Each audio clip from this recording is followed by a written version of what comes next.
In the ruined ballroom of the Qarah Grand Hotel, a female Marine sniper was about to commit career suicide. What started as a routine overwatch mission took a shocking turn when she intercepted a Pentagon transmission declaring 480 pinned-down Marines non-recoverable collateral damage. Staff Sergeant Riley Knox wasn't your typical Marine. For 2 years before enlisting, she had spent her life studying cartography at university, known for reading cities like living maps, seeing geometry where others saw only chaos. When she heard General Dalton Pierce issue the stand-down order through her battered field radio, she had no idea she was about to defy the entire military command structure. Knox made a decision in 30 seconds that would lead to the most audacious, unauthorized rescue operation in modern combat history. What began as absolute obedience to an algorithm's certainty would become absolute defiance in service of conscience. The Pentagon, a rival counter-sniper named Khalifa, and the entire doctrine of acceptable losses would never be the same after one mapmaker-turned-sniper proved that human judgment could weaponize geometry, bureaucracy, and mercy into a 6-hour corridor that saved every single soul. Before we jump back in, tell us where you're tuning in from, and if this story touches you, make sure you're subscribed because tomorrow I've saved something extra special for you. Dawn doesn't break over Qarah Sar. It bleeds through dust, turning the air the color of old brass shell casings. I'm watching it happen through what used to be the ballroom windows of the Qarah Grand Hotel, back when this city had grand things. Now the hotel is a concrete skeleton, and I'm nested in the rubble of the 14th floor with my spotter, a field radio that sounds like it's gargling gravel, and a borrowed scope that's seen better wars. My name is Staff Sergeant Riley Knox, and in about 30 seconds, I'm going to commit career suicide. Atlas, I say quietly. Corporal Theo Romero doesn't look up from the jury-rigged laptop balanced on a toppled champagne cart. He's been christened Atlas by the platoon because he's built like he could carry the whole Marine Corps on his shoulders, but right now those shoulders are hunched over a screen showing a drone feed so grainy it looks like someone filmed it through cheesecloth. Still there, he confirms. His voice has that thin quality that comes from not sleeping and not admitting you're terrified. 480 souls, give or take the ones who stopped moving in the last 10 minutes. 480 Marines, pinned between a shelled tram depot and a market that's nothing but tarpaulins and prayers now. I can see them through my scope when the dust settles, which it hasn't done much since the corridor withdrawal turned into a corridor catastrophe 6 hours ago.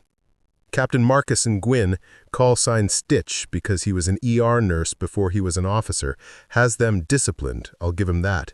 They're not panicking, they're not wasting ammunition. They're just dying at a rate that some algorithm 1,500 miles away has apparently deemed acceptable. The field radio crackles. I don't need to look at Atlas to know what's coming. I've been reading the geometry of this disaster since 0400, and geometry doesn't lie. People do. All units, this is CENTCOM Crisis Actual. The voice is calm, urbane, belongs to a man who probably never tasted dust like this. General Dalton Pierce. I've never met him, but I've read his doctrine papers. Surgical, economical. The kind of officer who uses words like acceptable losses without his voice catching. Argus Risk Assessment has updated Corridor Bravo 7 to Code Red.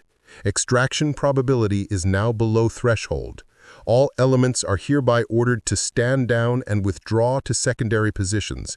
I repeat, stand down. This is not a request. CENTCOM Crisis Actual, out. Atlas stops breathing. I know because I can hear everything in this silence. The wind threading through broken rebar, the distant pop of small arms fire, the way my own heartbeat sounds like a metronome counting down to the moment I decide. Riley. He doesn't use my rank. That's how I know he's scared. They just wrote off 480 people. 473, I correct, because I've been counting. 7 stopped moving since your last update. I pull back from the scope and really look at the city.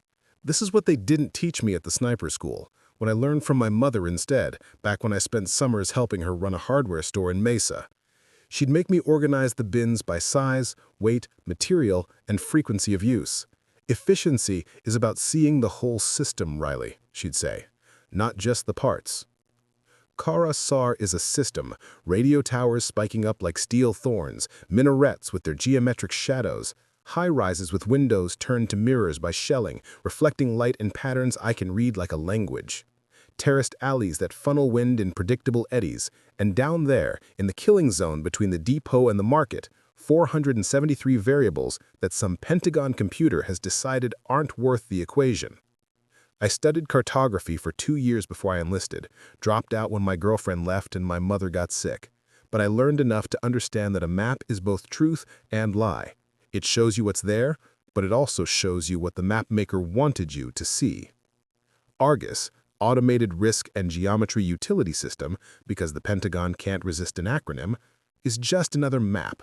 And right now, it's showing General Pierce exactly what he wants to see: permission to walk away. Get me 3 potential exit corridors, I tell Atlas. Use the wind flags on those laundry lines for vector data. I need shadow bands for thermal masking and echo points for sound signature. Atlas stares at me. Sarge, did you hear? I heard. I'm already pulling out my field notebook, the one with the hand-drawn overlay of Qarah that I've been updating for 3 weeks. Every roof access, every sight line, every place where geometry creates advantage. Court-martial, Atlas whispers. They'll court-martial us. Probably. I trace a route with my finger, seeing it in layers the way I used to see maps, not as flat representations, but as stacked transparencies of data. Elevation, wind, light, movement, human intention. He's quiet for 3 heartbeats, then, okay. 3 corridors, I'm on it. His hands start flying over the keyboard, pulling in data from the dying drone, from the wind, from the angles of morning light that cut through the dust. I go back to my scope and start hunting for the thing that's going to make this impossible. The counter-sniper I know is out there. I've felt him for 2 days now, the way you feel someone watching you in a crowded room. Someone who knows rooftops the way I know elevations.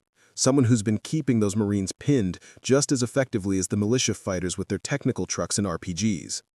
The radio crackles again. Pierce, tightening the noose.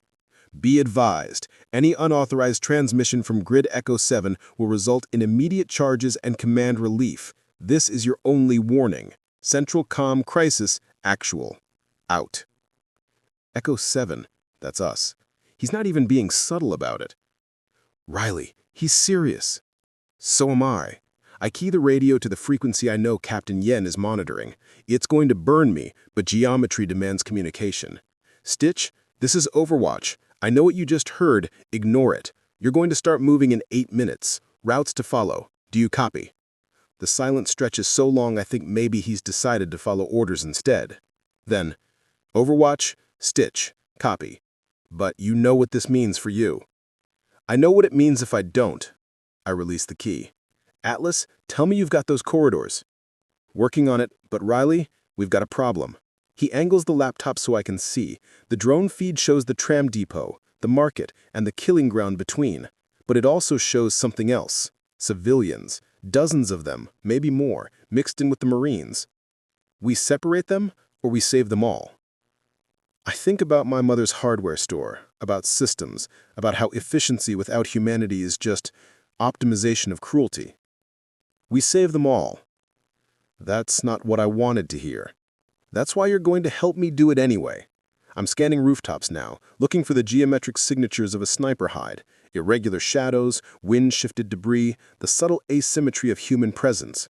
Find me a local frequency. Someone down there knows this city better than my map does. We need a guide. Atlas works in silence for 2 minutes. Then, got something. Kid, I think. Keeps pinging on an old walkie channel. Uses it to warn people about shelling. Get me on that channel. Riley, they'll triangulate us. They already know where we are. They just think we're too smart to do what we're about to do. I take a breath. Make it happen. The radio hisses and pops. Then a young voice, male, speaking Arabic. Atlas translates haltingly. He says, he sees soldiers, trapped. He wants to know if anyone is coming. Tell him someone is. Tell him I need him to be my eyes on the ground. Atlas translates. Long pause. Then the voice comes back, faster now. He says his name is Noor. He knows every stairwell, every rooftop plank. He's asking what you need. I look at my map, at the 3 potential corridors Atlas has sketched in light, and I think about how you turn geometry into mercy. Tell him I need him to mark a path, chalk arrows, hanging blankets, anything that says, go this way, without words. Can he do that? Another pause. Then Noor's voice comes back with something that Atlas doesn't need to translate. I can hear it in the tone. Yes. 8 minutes, I tell Atlas. Get me that first corridor locked. Wind vectors, sight lines, and thermal brakes. Move. He moves, so do I. Because somewhere in this ruined city, 473 people are waiting for someone to choose them over a computer model's certainty. And I've spent too many years learning to read maps to let someone else draw the borders of who deserves to live. The radio crackles one more time. General Pierce, distant and absolute. Argus assessment is final. There will be no revision. CENTCOM crisis actual, out. I key my own radio. Stitch, overwatch. Disregard previous. You're moving in 7 minutes. Follow the chalk. Atlas looks up from his screen. His face is pale but set. You know this is crazy. Yeah. I settle back into my scope and start mapping the angles that will either save us or destroy us. The city talks if you know how to listen. I learned this from my cartography professor, Dr. Sarah Chen, who'd spent 20 years mapping refugee movements in war zones. Buildings don't just stand there, Riley.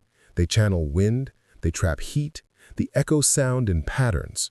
Learn to read those patterns and you can read human intention. Right now, I'm reading Qarah like it's a text written in wind and shadow. Corridor 1 is clean for 40 meters, Atlas reports. Then it crosses 3 overlapping fields of fire from those technical positions near the burned-out school. Scratch Corridor 1. I'm already moving to the next option. What about the stairwell network Noor mentioned? Atlas pulls up the drone feed, but it's useless for this. Too much overhang, not enough detail. Can't see. Too much overhang. Then we trust the kid. I key the radio. Noor, this is Overwatch. The stairwells that connect the depot to the East Market, are they clear? The response comes back through Atlas's translation. He says, mostly. Some rubble, some militia patrols, but they're on a schedule. He can draw the safe times. Tell him to draw everything, times, routes, danger points. Tell him I pause, choosing my words carefully because this kid is about to become the most important asset I have. Tell him he's about to become my ground cursor. Every mark he makes edits the city. Every mark saves lives. Noor's response is a single word that transcends translation. Yes. Over the next 3 minutes, our ballroom war room transforms. Atlas strings up a salvaged bedsheet and starts mapping Noor's chalk signals as they appear on the drone feed. Arrows on walls, stones arranged in patterns. A blanket hung from a window that means not this way. The city becomes a living document, constantly updating, constantly teaching us its secret syntax. This kid's a genius, Atlas mutters. Look at this. He's using laundry lines to mark timing. 1 shirt means 5-minute window, 2 shirts mean 10. I'm cataloging it all in my notebook, translating Noor's street wisdom into the tactical geometry I need. But there's still the massive problem of the counter-sniper. I've narrowed his position to 3 probable locations, 2 minarets and a scaffolded apartment building, but probable isn't good enough. Not when 1 shot from him could unravel everything. The radio breaks my concentration. A new voice, female, brusque, speaking English with a French-inflected edge. Whoever is planning a movement through the East Market, you should know I have 37 wounded in a basement clinic along that route. If you bring militia attention to my door, we're all dead. Atlas and I exchange glances. Who the hell? Dr. Layla Haddad, trauma surgeon. Before you ask, yes, I'm still here, and no, I'm not leaving. Now tell me your plan so I can tell you why it won't work. I like her immediately. Doctor, this is Overwatch. My plan is to move approximately 500 people, military and civilian, through a corridor that terminates near your position. I need your clinic as a waypoint. Impossible. I have no supplies for 500. Not asking you to treat them, asking you to hide them. 30 seconds at a time, rotated through. Your basement has 3 exits according to my map. That makes it a junction, not a destination. Silence. Then, your map is wrong. I have 4 exits. The 4th is a drainage culvert. Terrible for wounded, excellent for stealth. I'm already redrawing the corridor in my head. Doctor, I need you to make a choice. I can thread this corridor with only the Marines, or I can include the civilians. But if I include civilians, the timing triples, the exposure increases, the chance of failure goes up. Then include the civilians. Her voice doesn't waver. I don't treat Marines and civilians differently in my clinic. You don't save them differently in your corridor. If you're going to risk this insanity, risk it for everyone. Atlas whistles low. She just doubled our problem. No, I say slowly. She just clarified our mission. I key the radio. Doctor, you're now a command node. Nor will mark the civilian approach vectors. You coordinate the flow. Marines and civilians alternate. Nobody gets left. This is madness.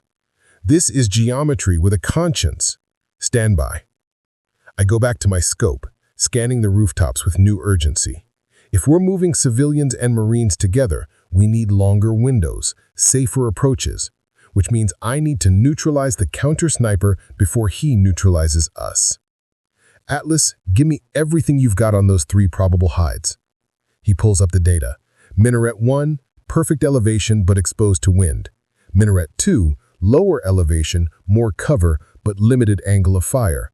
Apartment scaffolding, mid-elevation, adaptive positioning, best overall geometry. That's where I'd be. That's where he is. How do you know? Because I'm looking at it, and it feels right. Like when you see a well-designed piece of gear and you just know it's perfect for the job. I'm studying the scaffold through my scope now, reading the shadows, the way debris is distributed, the subtle wrongness that marks human presence. There, 3rd level down from the top. See that tarp? It's positioned to break up a silhouette, but it's also positioned to maintain a sight line to the depot and the market. Atlas zooms the drone feed. Could be. Could also just be a tarp. Could be, but I'm betting it's not. I'm running calculations now. Wind, distance, bullet drop, the 100 variables that make the difference between a hit and a miss at 700 meters. I need to confirm before we move anyone. How? I reach for my kit and pull out a shaving mirror. We're going to make him talk to me. The science of a sniper duel is patience. The art is provocation. I learned this from Sergeant First Class Maria Reyes, the instructor who taught me that shooting is the easy part. Any idiot can pull a trigger, she'd said. A sniper controls the battlefield by controlling what the enemy thinks they see. Right now, I need to control what Khalifa, if that's really his name, and if he's really as good as I think he is, believes about me. I tie the shaving mirror to a length of rebar with paracord, creating a crude but effective glint device. Atlas watches with the expression of someone who's realized his sergeant might actually be insane. You're going to show him where we are. I'm going to show him where he thinks we are. I position the mirror near the eastern window, angled to catch the morning sun at a specific geometry. There's a difference. I don't see it. That's because you're not a sniper. I'm back at my western window now, scope up, watching the scaffold. When he sees this glint, he'll calculate elevation, distance, wind. He'll think I'm amateur enough to make a rookie mistake, and if he's prideful, and the best ones always are, he'll take a probing shot. Not to kill, just to say, I see you. And if he's not prideful, then we're about to have a very bad day. I settle into my position. Flip it. Atlas rotates the mirror. Sunlight catches the glass and throws a sharp lance of reflection toward the scaffold. For 3 seconds, nothing happens. Then I see it, a dust flicker at the tarp's edge. Subtle. Diagnostic. The visual signature of someone shifting position. Movement, I whisper. Third level, right side. He's confirming. The shot comes 6 seconds later, not at the mirror, at the window frame 3 feet to its left. The round punches through concrete and disappears into the ballroom behind us, but I'm not watching the impact. I'm watching the muzzle flash translated through glass panes and heat shimmer, reading the scaffold's geometry like coordinates on a map. Got him, I breathe. Third level, 4 meters right of center. He's shooting from behind a concrete pillar with maybe 6 inches of clearance. Atlas is already updating our map. That's a hell of a confirmation. That's a professional saying hello. I'm calculating now, running the geometry. He's elevated 30 meters above street level. Wind is coming from the northwest at maybe 8 kilometers per hour with eddies created by the broken high-rise to his east. Range to his position, 670 meters. He knows I'm here now. So the question is, does he relocate or does he trust his position? The answer comes 40 seconds later. Another dust flicker, but this time moving downward. He's shifting levels. He's relocating, Atlas confirms. Smart. Telling and preparing this story took us a lot of time, so if you are enjoying it, subscribe to our channel. It means a lot to us. Now, back to the story. Disciplined, I correct. There's a difference. Smart would be leaving entirely. Disciplined means he's moving to a backup position he's already prepared. I'm watching the scaffold like it's a puzzle box, reading the architecture for what comes next. If I were him, I'd go to second level, west side. Better angle on our windows, and that electrical conduit provides hard cover. I don't take my eye off the scope, but I can feel the city breathing around me. The rhythm of Noor's chalk marks appearing on walls, the civilians beginning to cluster in the shadow bands I've designated as safe zones, the Marines in the depot stirring as Stitch passes word through hand signals and whispers. The corridor is forming like a song finding its melody, and I'm the conductor who has to keep everyone alive long enough to hear the final note. Really, Atlas says quietly, Nguyen is ready. First chalk is 25 Marines plus 14 civilians. They're looking at you. I key the radio. Stitch, overwatch. Move your first chalk in 60 seconds. Route Delta 2, following Noor's arrows. Double interval spacing, sound discipline under those market canopies. Acknowledge. Stitch, overwatch, copy, 60 seconds. His voice is steady, but I can hear the weight in it. He's trusting me with lives, and we both know how this ends if I'm wrong. I watch the scaffold. The counter-sniper should be in position by now. If he takes the shot during the movement, I'll have maybe 2 seconds to find him and respond. If I miss, people die. If I don't miss, I've still revealed my exact position, and then we're in a straight duel with no room for deception. Unless... Atlas, can that drone of yours drop altitude? Get me a low-angle view of the scaffold's backside? Maybe.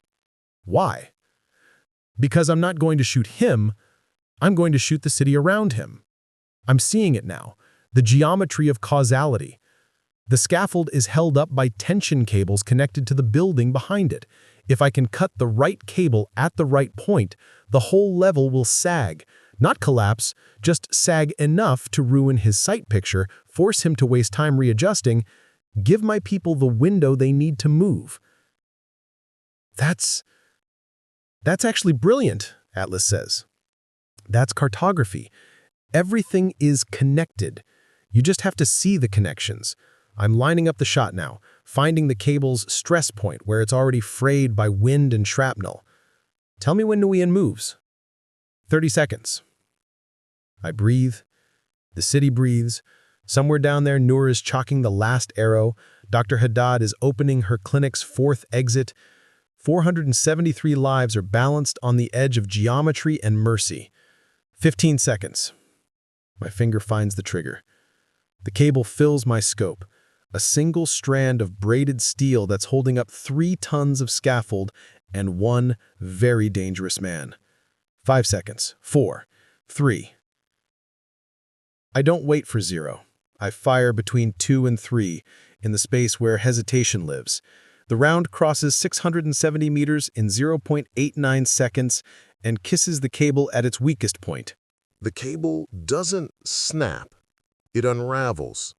For a beautiful, terrible moment, I watch the scaffold's third level sag 5 degrees downward, throwing off every angle, every carefully calculated hold, every proud assumption my counterpart has made about his fortress.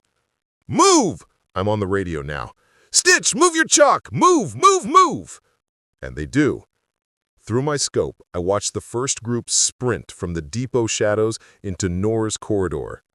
A ribbon of humans following chalk and cloth markers like a thread through a maze. They're exposed for 17 seconds. The longest 17 seconds of my life. No shots come from the scaffold, but they come from somewhere else. The technical truck I didn't see, hidden in an alley 60 meters north of the market, opens up with a heavy machine gun. Tracers arc into the corridor like furious hornets. "Contact north!" Stitch's voice is sharp. "We're taking fire! We're taking—" I'm already moving. Not to shoot the truck. That's what they expect. I shoot the wall above it. A precise stone that I've been studying for 3 days, the one that's been undercut by erosion and shelling. The round strikes and the wall doesn't collapse. It sheds. A 2-ton cascade of stone and rebar dust that buries the technical's firing lane for exactly long enough. "Keep moving!" I'm on the net. "Noor, mark the alternate route! Dr. Haddad, prep for early arrivals!" The first chalk reaches Haddad's clinic with 2 wounded. 1 Marine shot in the leg during the sprint, 1 civilian woman clutching a child. I watched them disappear into the basement shadows, and for the first time in 6 hours, I let myself believe this might actually work. Then I see the scaffold shift again, not sagging now, adjusting. The counter-sniper is back in position, and this time I can read his intention in the angle of the tarp. He's not hunting the Marines anymore. He's hunting me. "Atlas," I say quietly, "we have a problem." He sees it. He's lining up on our position. And he's going to shoot in about 10 seconds. I'm calculating distances, angles, the terrible arithmetic of mutual exposure. If I move, I abandon my overwatch and the next chalk dies anyway. But there's a third option. The one Sergeant Ray has taught me when she said, "Sometimes the best shot is the one you don't take." "Atlas, how's your aim with that quadcopter?" "Terrible. Why?" "Because you're about to buzz a sniper's nest and make him think it's a grenade. I'm already pulling a smoke canister from my kit. Tie this on. Fly it right at his position. When he flinches, I'll have my window." Atlas's hands are shaking as he straps the smoke canister to the drone, but he gets it done. This is insane. "This is geometry," I correct. "Launch in 3, 2, 1, go." The drone winds into the air like an angry hornet, trailing a thread of smoke that makes it look exactly like an incoming munition if you're stressed and focused and a little bit afraid. I watch it arc toward the scaffold, and I watch the tarp shift, the unmistakable movement of a shooter breaking position to assess a new threat. That's when I fire. Not at him, at the electrical conduit 8 inches from his head. The round strikes metal and sparks fly, and through my scope I see the tarp collapse as he drops flat. "Second chalk moving," Stitch reports. "We're in the corridor." I smile, despite everything, despite the court-martial waiting for me, despite the counter-sniper who now knows exactly how I think, despite the fact that I've just committed to a path that ends in either salvation or ruin. "Good," I say. "Keep 'em moving. We've got 400 more to go." The city breathes. The corridor holds. And somewhere in the scaffold shadows, my invisible opponent is learning that I don't play by the rules he expects. That's the thing about maps. They show you the world as it is. But geometry shows you the world as it could be. And right now, I'm drawing a new map.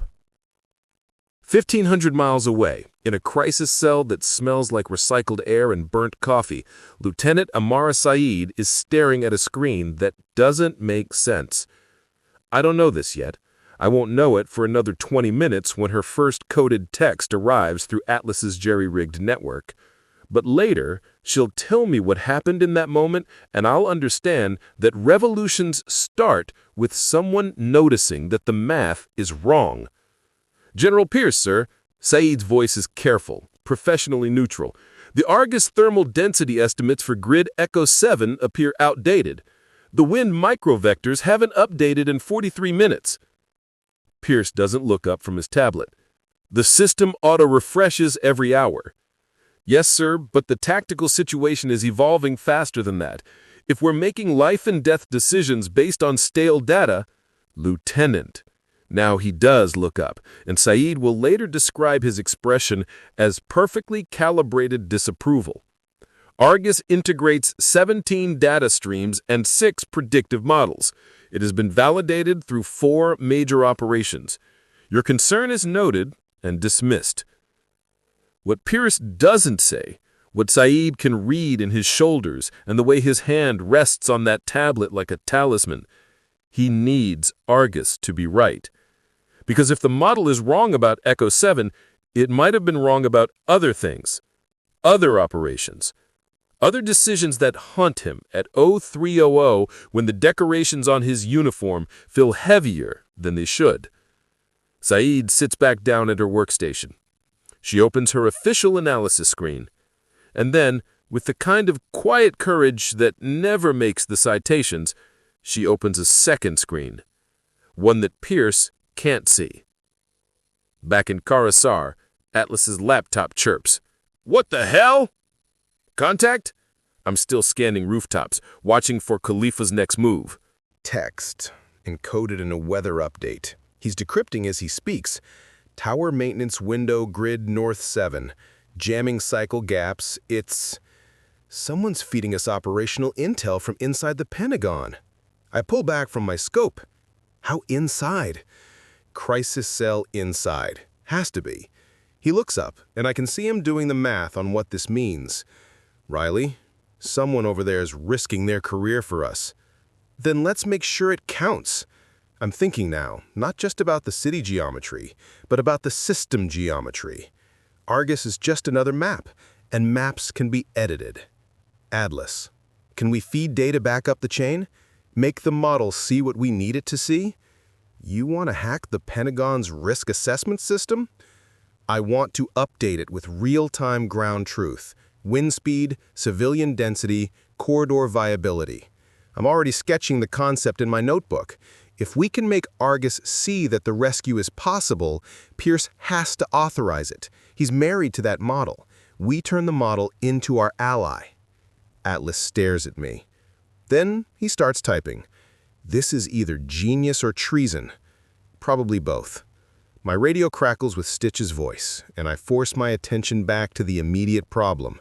398 people still trapped, and a counter-sniper who's learning my patterns. But first, we need an untraceable uplink. Can your mysterious friend in DC get us one? The answer comes 12 minutes later, buried in another weather update. 10-minute window available. Coordinate with offshore signals. Offshore signals? Atlas looks confused. I'm not. I remember the briefing mention of a Navy cyber warfare platform positioned in the Gulf. Someone out there can cut us a hole in the spectrum. We just need to be ready to use it. Chief Warrant Officer Priya Menon is 400 miles offshore, drinking her 6th coffee of the shift, and wondering why anyone thought putting signals intelligence operators on a floating platform was a good idea. She hates boats, she hates the motion, the salt, the way her encryption keys stick from humidity. But she loves a good puzzle. And the coded request that just hit her queue is the best puzzle she's seen in months. She makes 2 calls. The first is to her commanding officer, requesting authorization for a weather balloon spectrum test in grid Echo 7. It's approved in 40 seconds because nobody actually reads those requests. The second call is to herself, her own conscience, asking if she's really about to commit a court-martialable offense to help a Marine she's never met save people she'll never see. The answer is yes, because Menon didn't join the Navy to watch from the distance while algorithms made moral choices. Spoofing weather balloon ID. carving you a 10-minute hole in the RF rain. Don't waste it. In Qarah, Atlas whoops! We're live! Clean uplink. No Pentagon intercept. You've got your window. I'm already moving, dictating the data package while Atlas formats it. Wind speed and direction from Noor's laundry flags, thermal breaks mapped from shadow band movements, civilian clustering rates updated every 30 seconds, corridor congestion modeled from actual human flow, not algorithmic guesses, and the crucial variable, deception efficacy, proof that our decoys and misdirection are creating survivable gaps. Upload it, I order, all of it. Make Argus choke on reality. The data streams upward through Menin's ghost channel. In DC, Saeed is waiting. She whitelists the corridor tag, validates the source as authenticated field sensor, and watches the model recalculate in real time. The Argus dashboard flickers. Yellow to amber, amber to conditional green. Corridor status, rescue authorized, provisional. Pierce sees it happen. He doesn't understand how. The model isn't supposed to reverse itself, but the numbers are clear. The corridor that was impossible 20 minutes ago is now merely improbable, and improbable is survivable, according to Argus. Status change, he announces to the crisis cell, his voice carefully empty of emotion. Corridor Bravo 7 is upgraded to conditional authorization, ground commander's discretion. Syed allows herself the smallest smile. Then she sends one more coded text. You have official cover. Use it fast. Window closes in 8 minutes. I'm already on the radio. Stitch, Overwatch. You are cleared for full column movement. Pentagon authorization confirmed. Move everyone now. Copy. There's something like wonder in Nguyen's voice. Moving all chalks. Thank you, whoever you are. But Khalifa has been watching, learning, and now, as the corridor floods with movement, he makes his play. I catch the glint, not from his rifle, but from a spotter scope 2 rooftops away. He's got friends now. Atlas, we've got a problem. He's got a spotter network now. They're triangulating our position. How long do we have? I watch the way they're moving, the professional coordination. Minutes, maybe less. I make the decision fast. Keep uploading deception data. I'm going to give them something to triangulate. Riley, no! But I'm already moving to a different window, deliberately exposing my silhouette against the morning light. Not long, just long enough to draw their attention while the column moves through Haddad's junction. The shot comes from a 4th position I hadn't mapped. Not Khalifa, one of his team, impatient and less disciplined. The round passes close enough that I feel the pressure wave, but I'm already reading the muzzle flash, calculating the geometry. Got him, I whisper, and put a round through the water tower above his position. The tank ruptures, flooding his hide with rust-colored water and buying us another precious minute.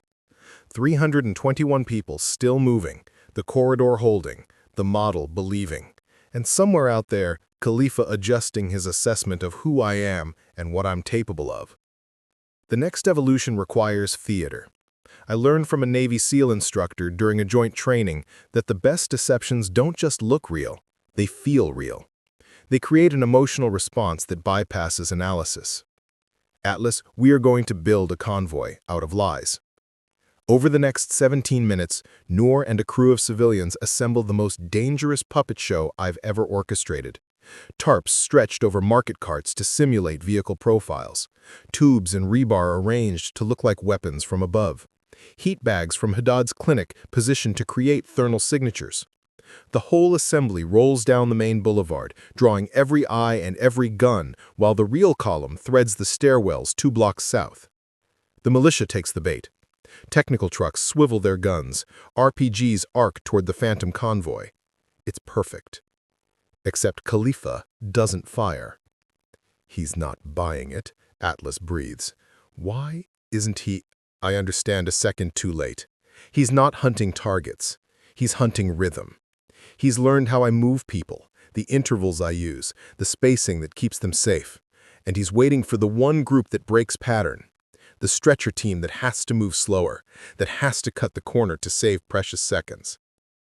The shot catches a Marine carrying the rear handle. Through my scope, I watch him fall, watch the stretcher tip, watch everything unravel in the space of a heartbeat. Contact! Man down! Stitch's voice is controlled chaos. Need immediate... I'm already firing, but not at Khalifa, at the city around him. The shot goes through a stairwell window, bounces off a metal handrail, and exits through a different window, using the urban geometry to mask my muzzle signature in echoes and angles. It forces him to relocate again, buying the stretcher team seconds to recover. But we have our first combat casualty. Haddad confirms it on the net, her voice flat with professional fury. That Marine will live, but 2 civilians were hit by shrapnel in the panic. No more theater, Overwatch. No more clever tricks. Every second you play chess with that shooter, real people bleed. The rebuke hits harder than any of Khalifa's rounds. She's right. I've been thinking in terms of tactical efficiency, not human cost. The model's thinking. Copy, I reply quietly. New protocol. Civilian first intervals. We match their pace, not ours. It's the right call and the wrong call. Right because it's moral. Wrong because Argus measures success in time, and we're about to run out. The power dies at 1347 local. Not from shelling, from overload. Too many people, too much equipment, too much hope concentrated in Dr. Haddad's basement. The generators cough and quit, and suddenly 243 people are trapped in the dark with militia sweeping the streets above. Riley, the thermal signature just spiked. They're going to see the clinic on every drone and sensor for 10 blocks. Then we make them not see it. I'm calculating fast, mapping the geometry of light and shadow. We need a controlled blackout. Make the clinic look abandoned while we move everyone out through that culvert Haddad mentioned. In the dark? With wounded? Riley, that's the only option we have. I'm already on the radio, coordinating. Noor will lead the able-bodied through the culvert first. Pike, the JTAC I haven't had time to properly appreciate, will create a diversion with timed strobe bursts 3 blocks away, making phantom squads that don't exist. And Atlas will sacrifice his precious quadcopter, turning it into a floating candle that draws attention exactly where we need it. Stitch, how many can move on their own? Maybe 60%? The rest need carries or assists. Then we do it in waves. 60 seconds per wave, moving on my mark. What I don't tell them is that the militia sweep is 2 minutes out. What I don't tell them is that Khalifa has repositioned to cover the clinic's most obvious exits. What I don't tell them is that I'm about to attempt a shot I've only read about in after-action reports, never actually executed. The sweep team appears right on schedule. 4 fighters moving door to door with practiced efficiency. They're 60 meters from Haddad's clinic and closing. Atlas, is that quadcopter in position? Yeah, but light it up. Full strobe. The drone ignites 3 blocks north, throwing crazy shadows. Pike's timed bursts create the sound of contact. The sweep team hesitates, debates, then diverts toward the phantom threat. Move, I whisper into the radio. First wave, move now. They flow out through the culvert like water finding cracks. I'm watching through my scope, counting heads, tracking the geometry. 43, 44, 45. Then I see him.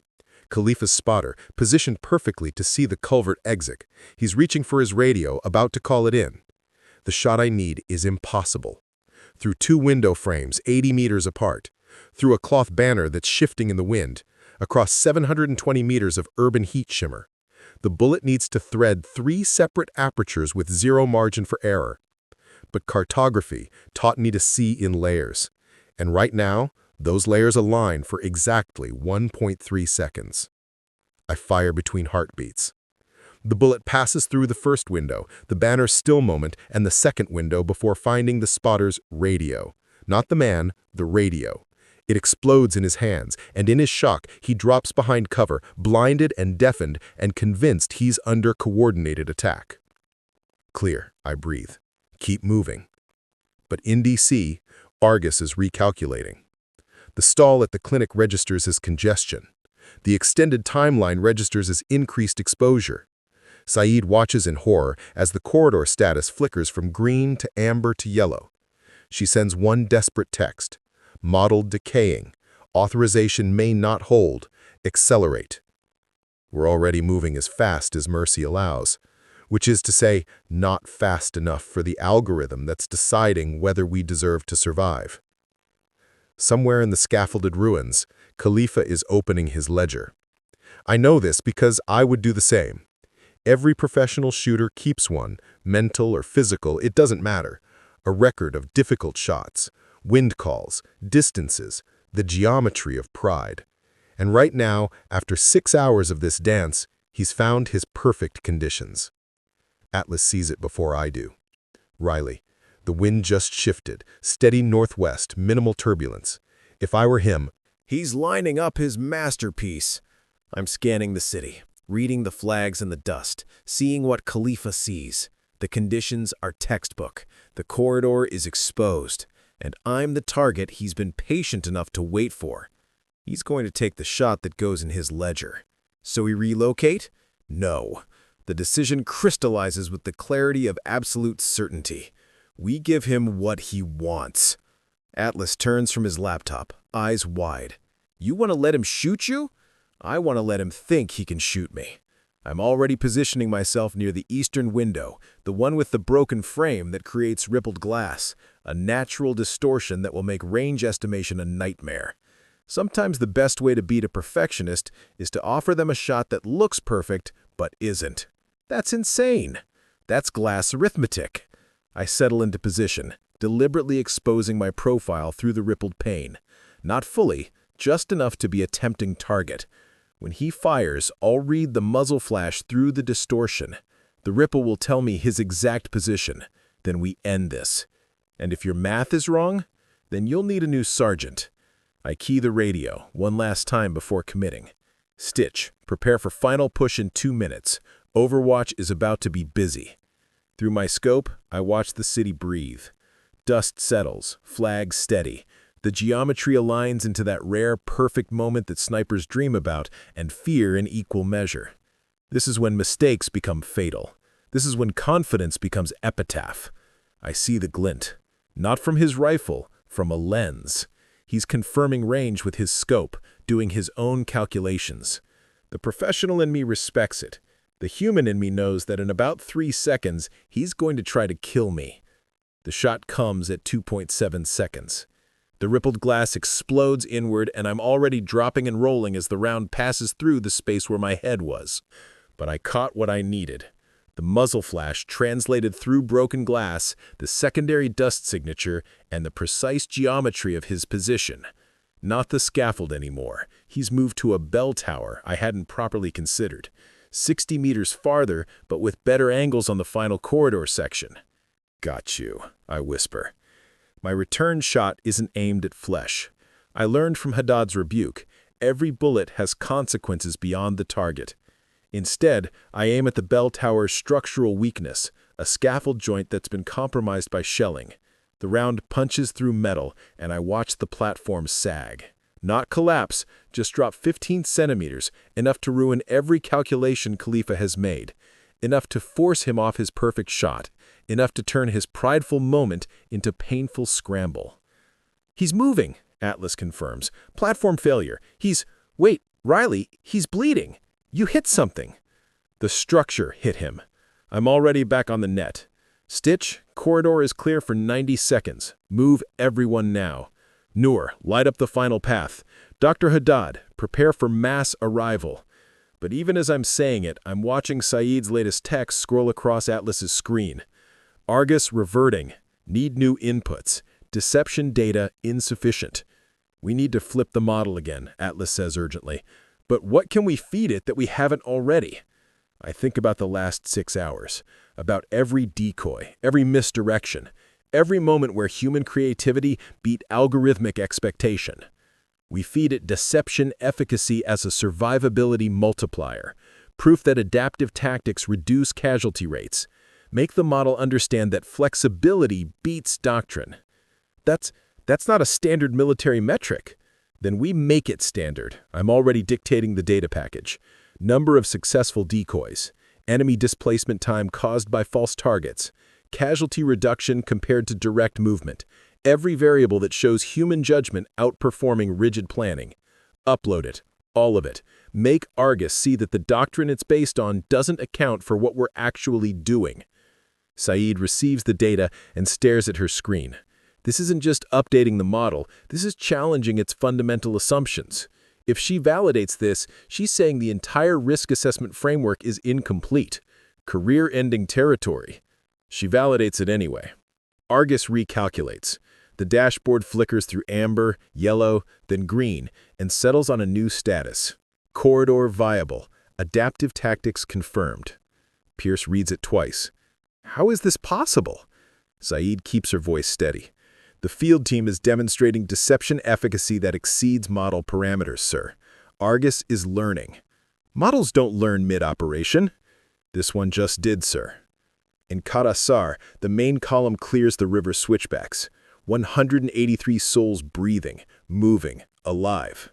But the last pocket, 62 Marines and civilians, including the most severely wounded, is still trapped near the cable car pylons. The geometry there is brutal. Overlapping fields of fire, minimal cover, and Khalifa somewhere above, injured but not defeated. The radio crackles.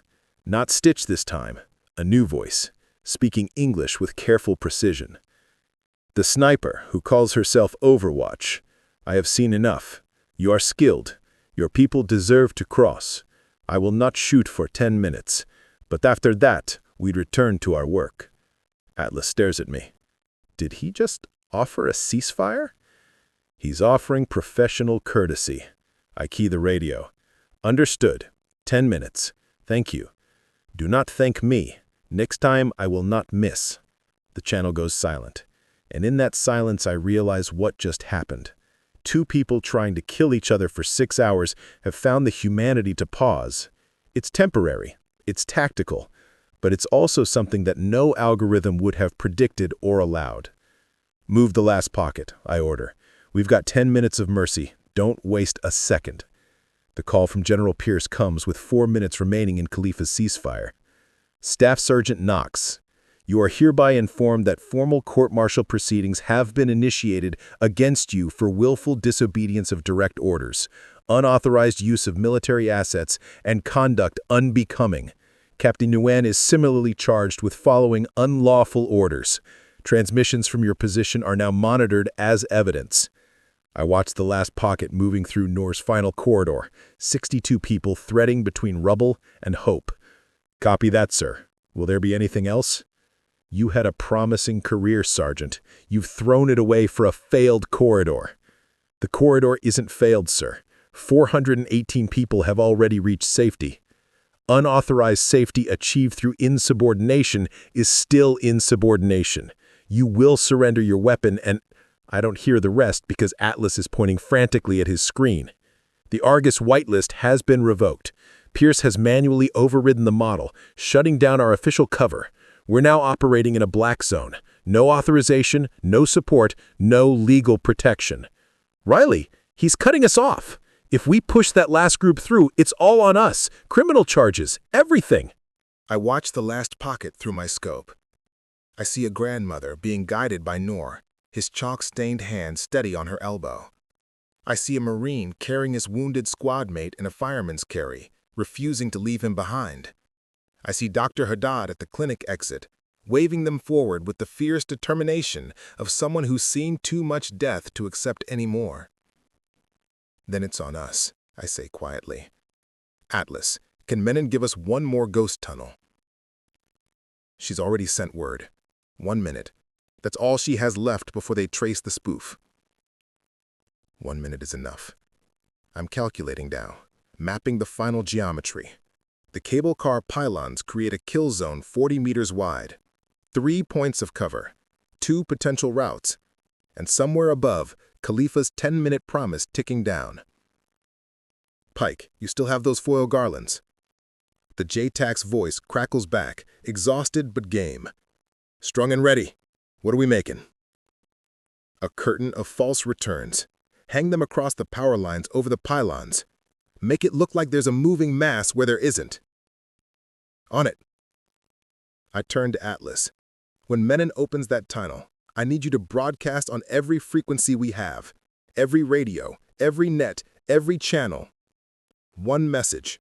Human, not encrypted. Make it impossible to ignore. What message? I take a breath, thinking about my mother's hardware store, about systems, about the spaces between doctrine and decency. Tell them we're saving people. Tell them the model was wrong. Tell them that when the math says walk away and your conscience says stay, you stay. Atlas types it out, hands shaking. Riley, this is going to burn everyone who helped us. Saeed, Menon, even Nguyen. I know. I key my radio one final time, speaking to everyone who's been part of this impossible corridor. Stitch, Haddad, Noor, Pike, you've all risked everything for this. The last pocket is moving in 30 seconds. After that, the heat comes down on all of us.